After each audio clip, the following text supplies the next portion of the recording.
Une petite devinette pour toi. Est-ce que tu es capable de me donner un ailier au rugby qui court le 100 mètres en moins de 11 secondes tout en pesant 119 kg pour 1m95? Et en plus de ça, il est considéré comme l'un des meilleurs joueurs de l'histoire du rugby.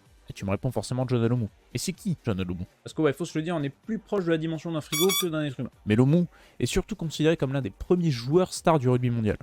Profitant d'un physique hors norme, le néo-zélandais transperce, perfore et rafute les défenses adverses et inscrit au cours de sa carrière des essais mémorables, comme en demi-finale de la Coupe du Monde 95 contre l'Angleterre. Match où Loumou s'offrit un quadruplé, mais surtout un total de 7 essais pendant ce mondial sud-africain.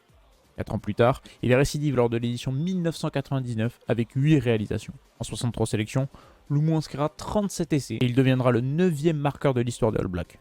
Il est également, à 19 ans, le plus jeune joueur de l'histoire à porter le maillot de la fougère argentée.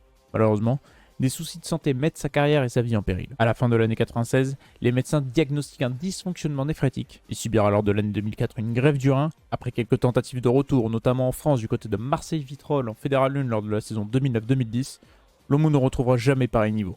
En attendant d'une nouvelle greffe, la légende du rugby néo-zélandais s'éteint le 18 novembre 2015 à Auckland, à 40 ans. L'homme n'est plus, mais la légende a marqué et continuera de marquer tous les amoureux du ballon ovale.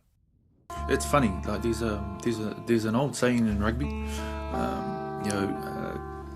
you can lose form, but you never lose class. And the thing is, there's too much class in the French team to not perform.